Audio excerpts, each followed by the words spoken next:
must be because I have a special guest star, or maybe because we're running 2 or 3 minutes late. My apologies. It's not Julie's fault. It is totally my fault.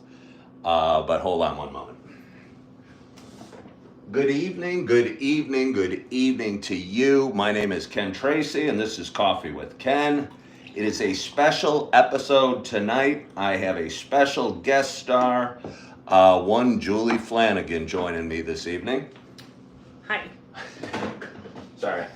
Julie was kind enough to make us some coffee tonight, and I'm up in Oshkosh, Wisconsin, visiting Julie for a couple days with her and her husband, Steve. Having a nice trip up here. How's the weather been? Beautiful. Sunny skies. Warm. Okay, never mind. We've got about 6 inches of snow, and it's colder than it's been in a long time, so I told him it isn't usually that way here in Wisconsin, but... I am surprised. I'm about 3 hours north of my home in Chicago, and I'm surprised. I always pictured the Wisconsins to be hardy people and used to the cold and used to the snow, but I've been shocked to find just how wimpy they have been up on my visit here. They're complaining about the snow. They act shocked when it's below 20 degrees. I thought they'd be more hardy people. But anyway, I'm having a great trip up here, and Julie and I were out to dinner last night, and she shared with me just a little bit about her life and how she found my show, and just told me some things about her that I thought were moving to me and kind of inspirational to me. And as she shared them during the night, I was thinking about it. I thought maybe she'd like to maybe talk about her own experiences and share some of her thoughts on life and relationships. And we talked a little bit about mental health, but I don't want to jump too far ahead. First of all, Julie, how long have you and I known each other? I'm thinking like 4.5 years. Okay. And how did you find me, or why did you find me, or why did you find my show? Or That's when I joined TikTok, and I didn't know what the heck I was doing, so I was just scrolling and like what you had to say. like, was there anything specific about me that jumped out at you or that connected with you, or? Well, you'd like me to say it was your good looks and your charming personality, but actually it was his content. And I knew that Ken was gifted at what he was doing before he did, I think.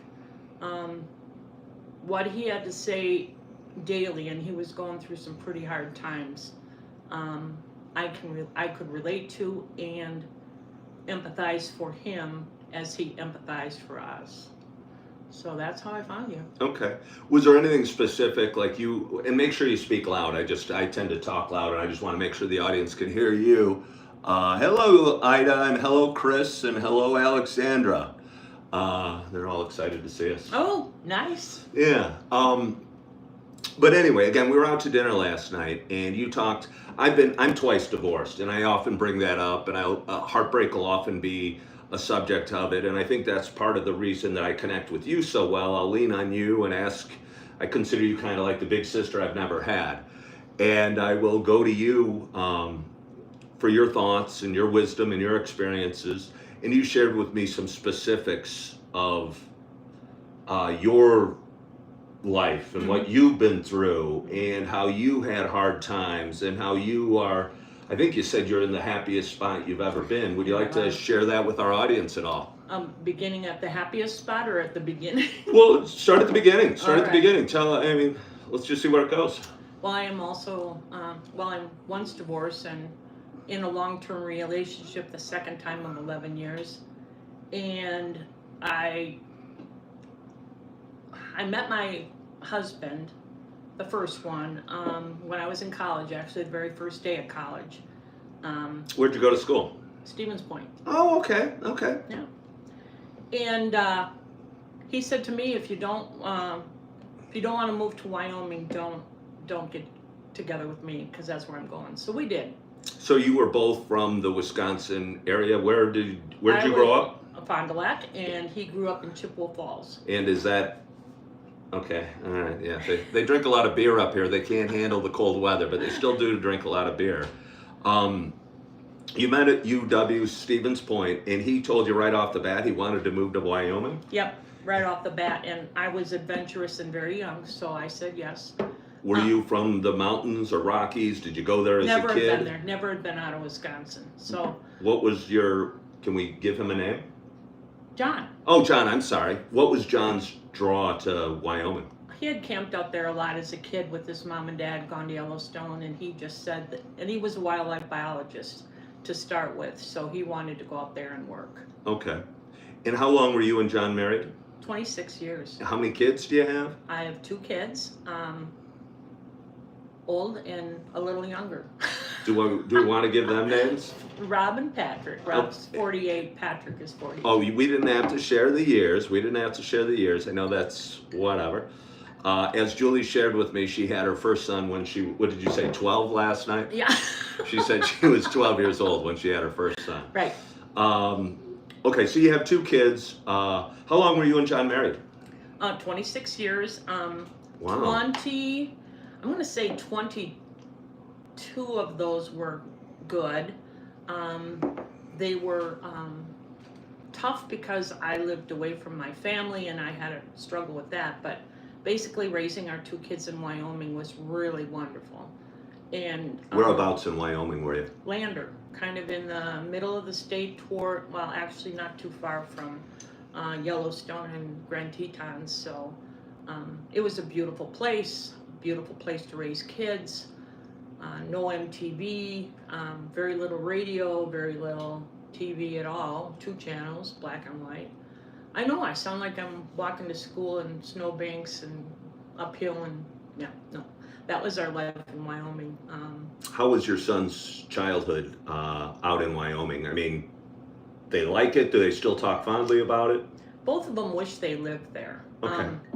Both of them were mad when we decided to move back to Wisconsin. However, Patrick, my youngest son, Patrick, has gotten really involved in this city. Somebody's asking if you could speak up a little louder. Ooh, I'll speak up. Speak up a little louder. I apologize. So, yeah, we lived there for 20 years. As soon as my oldest son graduated, we moved back to John's hometown, which was Chippewa Falls. But both of us hit hard with depression because Wyoming was our home, our family was in Wyoming, being our friends that became family. What was the drawback? Did I miss that? What was your drawback to come into? Why did you come back to Wisconsin again? Well, we had a home, a cottage on Lake Wissota, and we needed to get back and either sell it or move into it. So that meant us getting jobs in Wisconsin, which we did Rob's senior year, and ended up moving back in the summer. Okay. Then we built a log home on that site and lived there. You'd mentioned you were happily married, you said 22 years? Yeah. And you both struggled with depression? Not until we moved from Wyoming to Wisconsin. Had either of you had any issues with mental health as children or growing up, or did this just hit you moving back from Wyoming? I'm going to say situational. I got really depressed the first time when my dad passed away. I was 30 years old. And he was 59 and well known in this area. What'd your father do? He was an athletic director in Fond du Lac. Okay.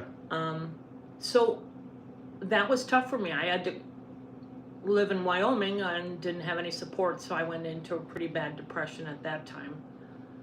Took a couple of years to get through it. I found a doctor, and he prescribed some meds, and I'm going to say they really worked, because they did, and I was able to go back to work teaching and do my thing. Did you combine, and again, I apologize if we're digging too deep. No. You said you got prescribed medication for your depression. Were you also seeing a therapist at the time? Yeah, you pretty much have to. If you're seeing a therapist, and in order to get medication, you need to see a psychologist or a psychiatrist. So back then, I just saw my primary doctor and a therapist. And how long ago was this that you first went for your depression treatments? How many years ago? Well, that would give my age, so I'm going to say about 35 years ago. Okay, so that was, right now it seems pretty common. I think it's very common to be talking about Prozac and Zoloft and those type of words are thrown around all the time, and I think it's more comfortable for us to talk about our own struggles with mental health. But I think 35 years ago it was a different time, Yep. and people, that probably was harder for you, I'm Yeah, guessing, to it come out was. and face. Yes, it was.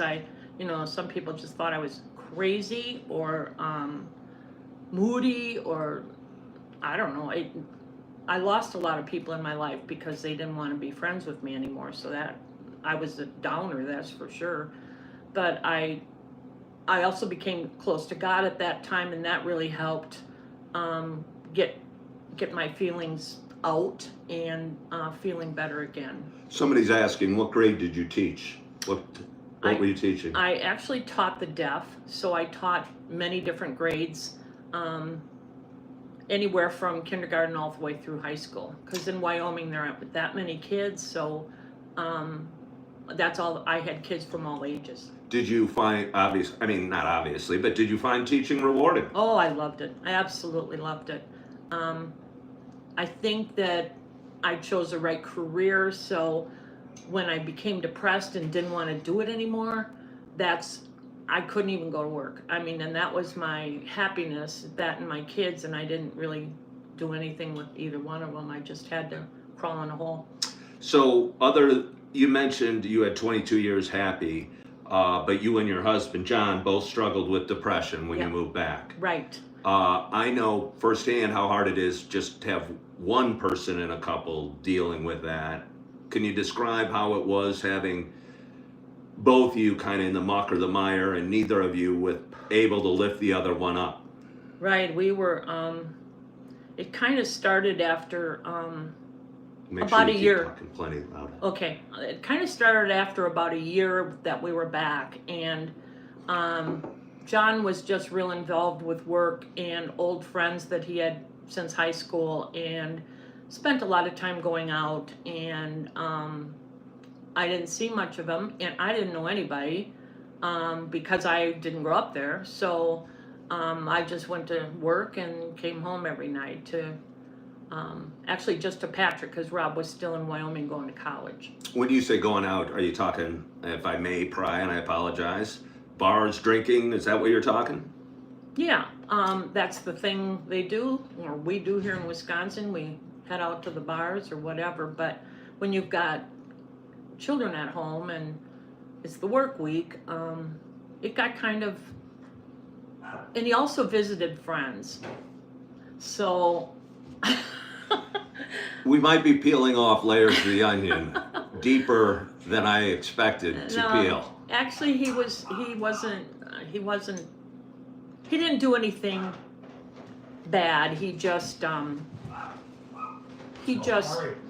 ended up too friendly with a friend that he had from high school. So both of us, I'm going to say it was both of us.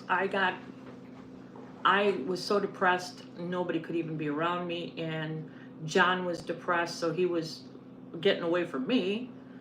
We didn't like each other, so that's kind of where we stood there. Was he getting treatment for his depression as well? Was he seeing a therapist? Was he talking to a doctor? No. Is John still alive? Yes. And are you friends with John now, or do you have a relationship with John? Or? We are very, very good friends. I love him. I've always loved him. We had two beautiful kids together, and raised them. So, and they're great guys. So I look back on that time, that 22 years, as being really good. However, we ended up getting divorced, and it was regretful because I don't think either one of us wanted it. It was kind of a quick decision, and we just did it. Okay. Yeah. I know, obviously, firsthand divorce is hard, but again, if both of you are going through, struggling with other issues, you said your dad, and obviously moving back, it must have been particularly challenging. Absolutely. Because I was seeing a doctor and getting help. I was actually suicidal for a while at that time, and it was tough, and John did not want to get help, not at all. So we pretty much, that's what pretty much caused the divorce. However, my oldest son was off at college already, and my youngest was still at home. My youngest knew what was going on. My oldest just thought we were the happy couple that we were for 22 years, so that part was tough too. Okay. Obviously, I think divorce causes extra stress and strain. Did your your depression get worse as you and John, after you finalized your divorce, you broke up, or did you heal or recover, or how did that? Well, I went from, I felt like I was in a sand, what do you call those? Quicksand. I felt like I was in quicksand because as soon as I'd get depressed, I would fall down in this hole, and the harder I fought to get out of that depression, the more it sucked me in. There's somebody saying we are taught as men to get over it and not to seek medical help. Do you think that John thought there might be a stigma to it, or more so than you did? Yeah, and at the time, the job he had gotten in Chippewa Falls was the Catholic high school principal. So this whole situation was a huge ordeal with the divorce and the judging, and it's a small enough town where, you know, I wore the black mask because nobody wanted anything to do with me. So I ended up moving to Fond du Lac right after our divorce. Okay. So you moved to Fond du Lac. You're no longer teaching? No, I quit my job teaching because I couldn't function. I moved into Fond du Lac in a one-room studio apartment. I had no furniture, and a card table, and a sleeping bag, and I kind of just dealt with life for about a week when I realized, God, this isn't working. So I got a job at a Target in the floral area. You worked at Target? Yeah, I did. I don't think I knew that. Yeah, you didn't know. I didn't know that. Yeah.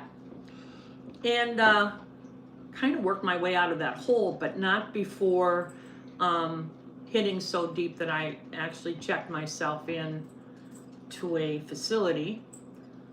But I ended up leaving the same day because the situation was too much for me. Okay. How long were you working at Target? You said it helped you dig out. Did Yeah. it give you a feeling of purpose or somewhere to go, or? I actually liked it. I worked with the flowers, so that was fine. And it gave me enough money that I could get an apartment instead of just that studio. And I ended up getting another teaching job at Moraine Park Technical College for sign language and computer technology. How cool is that? Yeah, it was cool. Yeah. So I did dig out of it, but not before I fell into the hole of going to checking myself in a hospital and then leaving. I got better. If we can throw a beginning to end period, and I don't know if you can clearly define it, what you've called a hole and getting yourself out of a hole, because sometimes I'll talk and I know I'll feel that way for a day or a month or even a 6 months or whatever. What type of time frame are we talking with you? I'm gonna say I was deeply depressed for about 4 years. Okay.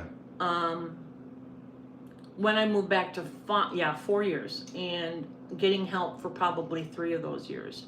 Even with the help and medication, I wasn't pulling out. I didn't pull out until that reality hit of checking myself in. My youngest son came to pick me up.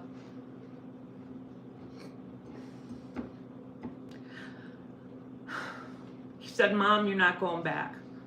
He was in college at the time, and he stayed with me and promised them he would so that I could go home.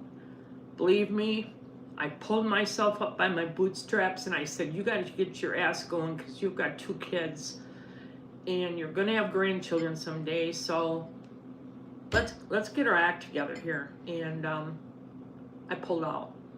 Okay. So you made the commitment, even though you're in the pits of despair and yuckiness, you said, I got to do something and I got to what did you do? What do you do if you're in the pits of it and you go, this isn't right, this isn't healthy, I've got kids and grandchildren on the way? What do you do at that point? What is your... I went to church, for one thing. Hadn't gone in a while since the divorce, because I felt so evil. And but I found a church that I really loved, and that really helped a lot. And I made some friends there, so that helped too. But our church group had a singles group, and I met a guy there. Isn't that why we really all go to church? It's to meet men or women? You know, yeah, you're supposed to be finding love for Jesus, but you're really, It's like Match.com before Match.com. Yeah, it was. So you met a guy? I met a guy. Okay. He was like the perfect person to me in my eyes, because I'd been so depressed, and all of a sudden everything looked so rosy. I'll just say it's probably dangerous envisioning anybody as the perfect person. Like, I don't even know where this story is going, but it scares me to hear Julie describe this gentleman as a perfect person. Yeah, he was just so good. But the problem is he was a prison warden, so I didn't know this guy as well as I should. Before I moved in with him, I think I only knew him maybe 3-4 weeks. And I moved in with him because I found out John was going to get remarried. Your first husband was getting remarried. Yeah. So that expedited your relationship with, was it husband number 2 or? No, we just lived together for 11 years. We did some things legally so we could buy a house together and that sort of thing. But Okay. 11 years felt like a marriage to me. Yeah, I mean, that is a long time. But again, when you mentioned you met him and you felt he was the perfect person, that's hard to live up to for anybody, I'm sure. He was bipolar. So what I knew, what I met, he was always in a high. So I only saw the guy that gave me stuff, that took me places, that bought me fancy things. We had a beautiful home. We had a summer home. I could travel. I traveled all over Europe. I could do anything I wanted. However, the low points were very abusive. So my mom was still alive, and I could not leave this man and hurt her with another relationship loss, is my feeling. And Were you raised Catholic? yes. And so I wasn't, but there's Catholic guilt. Is that a real thing? Oh, absolutely. Okay. Especially with divorce. You feel like you're wearing the scarlet letter. Oh. But I didn't want to hurt my mom, so I stayed with this guy. Plus, I liked all the fun stuff. I liked the money. But after 11 years, my mom had passed, and I immediately left. And again, I'm in the situation where I had nothing.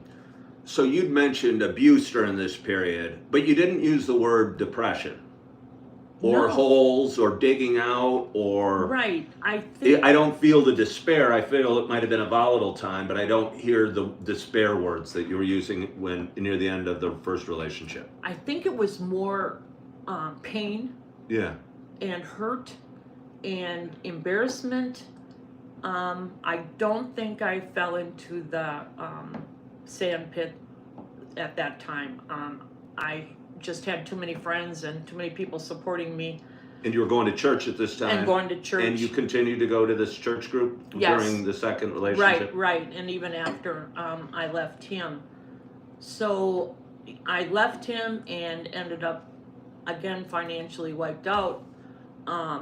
It's interesting, and I'm not saying interesting in a science experiment, but maybe I am, because I'm a guy, I'm twice divorced, and I feel it from a guy's perspective, so it's interesting hearing it from a woman's perspective, which I just didn't know or haven't shared with anybody before, so I appreciate you being here. Yeah, being in a state that everything is 50-50, well, if you got a lot of bills, that's 50-50 too, so they subtract that off of everything, and I got nothing.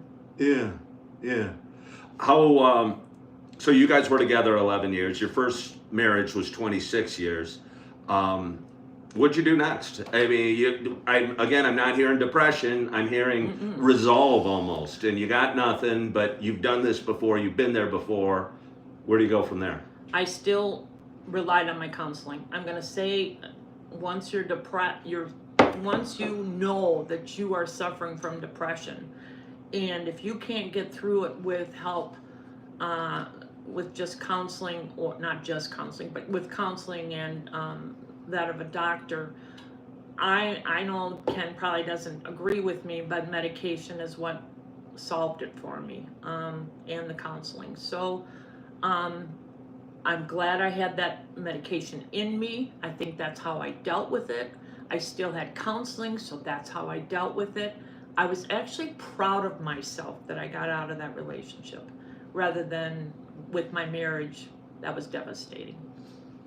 So just having that little ray of pride, or that little grip of goodness, obviously along with the counseling and the church and the firmer foundation, it sounds like you had from your first marriage. Yeah, gave you a lot of strength. absolutely. Okay, but here you are. You're not twice divorced, but you're practically twice divorced. Yeah, that I considered it that. Okay. Yeah. What are your thoughts on marriage going back 15 years or whenever this happened? I think marriage is amazing. No, but I mean 15 years ago, right after you ended it True. with the second guy, are you still thinking relationships are amazing and men are awesome and I want a man? Actually, I'm going to confess that I need a man in my life, not for money or for anything else, companionship. I didn't want to grow old sitting in a rocking chair all by myself. Okay. So I left with the intention of, my kids encouraged me, to be honest. Patrick put me on Match.com.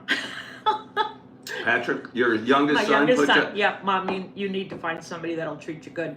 on Match.com. So, Yeah. so instead of mining the church or mining the grocery store, her son suggests Match.com. Yeah, yeah. And we couldn't swipe back then, we had to write letters. So I met When you say write letters, what do you mean? in emails Okay, back okay. and forth to each other on your Match. But I met Steve online right away. He was from Steve is? the man I'm with today. Oh, so it sounds like this story might have a happy ending. Yep, don't give up on love, because this guy is the one I want to spend the rest of my life with. He's my equal. He's my best friend. Oh. I couldn't think of life without him. Okay. And I've never felt like this before. Even in that 22 years of good marriage, I was never this happy. My kids in my life, I still feel blessed to have found Steve and know that our future together, even as I see it now, is just going to be nothing but there for each other. You describe your time with Steve as more what than most people should have, or More fun. more fun? It's so much fun, it should be illegal. I mean, What do you guys do for fun? we have a summer home in Fox Lake, little tiny one, and we spend pretty much March to November there, and we love to fish. We spend that whole time sitting out on the dock with our poles in the water, and we love to play cards. We spend a lot of time together, and a lot of people say, don't you get tired of each other? No, it's the happiest I've ever been. It's amazing because, again, hearing you last night and hearing you tell it today, there was a lot of closeness with your first husband, and a lot There of still love, is. and a lot of love. Yet, even looking back and even almost regretting the divorce, Oh yeah, you still look at it as a blessing yes, because I found what real love is here. Absolutely. I got the chills that she said it. That's Yeah. where I was trying to lead her to that, but Yeah. I wanted her to say that. I and I'm found glad real she- love, and I'm healthy. I still take medication for depression. I still speak to a psychologist once every 3 months. I am healthy, and I'm so happy. You're mentally healthy. Can we talk about just did you do anything physically over the last several years to feel better as well? We don't have to. I know where you're going. Well, we don't have to. Well, I mean, I think you should be proud of it. I think you should be really proud of it. Okay, well. I mean, you don't have to. We don't have to. I apologize. I'm gonna come out and say Steve's a good-looking guy, and I never He's felt. got great legs. He was coming out of the bathroom this morning, and I'm going, now I see what Julie likes in you. He's got muscular legs. He's a good-looking guy, and I never felt I was good enough for him because I was very overweight. But that was so unique because he liked me and loved me no matter my size, but I never felt like he was proud of me, even though he was. I would go places with him and I'd think, oh God, people must think whatever. So I decided about 4 years ago that I was going to get rid of this weight, and it was a significant amount. So I decided to start, my doctor said, start cutting all of your meals in half. Don't deprive yourself of anything. Cut your meals in half. And then it came down to the fact that I lost a bunch of weight doing that. I could eat anything I wanted, but my stomach shrunk also. So then I kind of halved my halves, like to a quarter of a meal. And I was teased. I didn't know about the weight loss. yeah. I took her. We went to breakfast this morning, and I was teasing her. I'm going, well, we should get you a kid meal. The waitress wouldn't sell her the kid meal, by the way, because she eats almost nothing. Oh, but I eat anything I want. I eat anything I want. But then she explained it to me, and I felt bad for my teasing, so I apologize. So 70 pounds later. Wow, that's awesome. Almost 75. I feel much better about myself. I'm healthier. Mentally and physically. I got rid of a lot of physical things like high blood pressure, diabetes, all that stuff kind of just was able to be under control by the way I live rather than medication. Okay. But you're still taking the medication. You're still seeing a counselor, is that Yes. right? How often do you see it? You mentioned that. Every 3 months, yep. A And psychologist. a psychologist. And you said you do it online or you do it virtually? I do it virtually. Okay. And obviously you enjoy that. You mentioned to me the other day you're active in your church. Yep. Do you go on Sundays? No, we usually take Dad on Wednesday nights. Dad is Steve's. Oh, Steve's dad. Steve's Yeah. dad, okay. Because, Yeah. your dad obviously passed. Yep. So you take him on Wednesday nights. Yep. Is that the one time a week you go to do a Bible thing or? No, I do my Bible. I'm supposed to be there now. I do my Bible studies on Thursday nights. At what time? 6 o'clock. But see what I gave up? No, I'm feeling bad about it don't again. feel bad. I'm feeling bad. I can look it up online. What's your Bible thing like? Describe it to me. We're starting at the beginning of the Bible and going all the way through. So this is Men, women, how many people? It's just women, and there are 22 of us. Oh, wow. Yeah, it's a big group, and I like it because you just take little parts and you talk. It's not, solemn prayer or anything like that. It's just we talk about what did you hear? What lesson did you get out of it? Reading that or whatever, and everybody feels it in a little different way. So being a Catholic, I didn't read the Bible much, and that's not a negative thing, but not a positive thing either. But I'm enjoying it. Okay. And I feel closer to God when I'm with those people, and it encourages me to talk to God more. It helps me understand what's going on in my life better. And knowing these women have my back, that's great. Yeah. Well, want to share any plans for the future that you and Steve may have? What's next for Julie? Actually, I want to throw Ken in here. When I started watching his show, his positive. I know people say he has so much positivity. His positivity and his outlook on the hell that he was going through helped me so much. I rarely commented. He probably didn't even know I was there. but I watched that regularly just because he was kind of talking me through what I had been through, but was still suffering from. Yeah.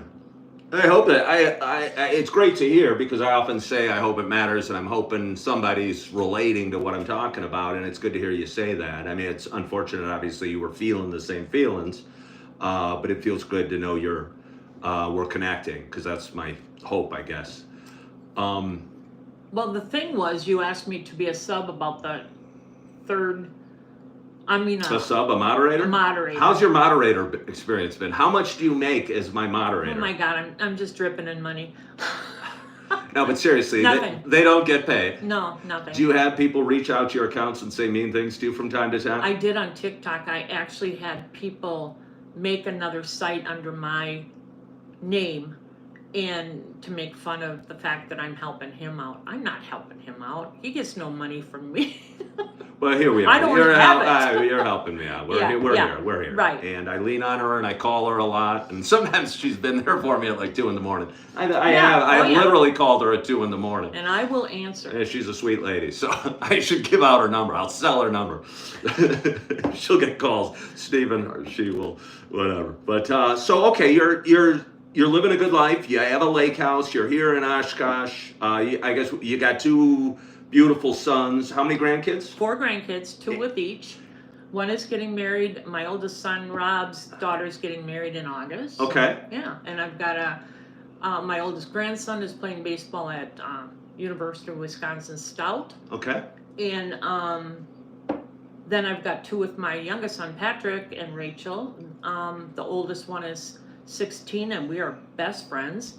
And then my grandson is 13, and just a hell of a kid. So I guess I did something right, even though I totally felt like I screwed them up so bad. I really did. But they're my life now, and like I said, I couldn't be happier. So if I can sum it up, or at least take a few nuggets out, there's obviously life and happiness after depression. Oh yeah. And after divorce. Yes. Even 2 divorces. Yes. Don't give up on love, because don't give up on love. Don't give up on love, because like I said, I've got the best one. Yeah. Well, Julie, I want to thank you so much for sharing your story with our audience tonight. I think you leaving it at that point is a perfect point to leave it on. Don't give up on love, and that she's got the best one and happier than she's ever been. Absolutely. And again, I want to thank you for sharing your story. I hope it connects with somebody out there, touches somebody out there, or maybe inspires somebody to go see a therapist, talk to a doctor, go to church, or whatever it may do. Absolutely. Get out there and share it with friends, because you can't get help if you're keeping it bottled inside. There are friends that will listen. Yeah. There are. Don't think that they don't want to. Yeah. Well, Julie, hug. Thank you. Absolutely. Thank you so much. Thank you so much for watching. Special interview with Julie Flanagan tonight. I thought her story again was worth telling, and hopefully it made a difference to somebody watching. Julie, thank you again, and thank you for watching. I hope you have a wonderful, wonderful evening, and as always, I hope to talk to you soon. Bye-bye.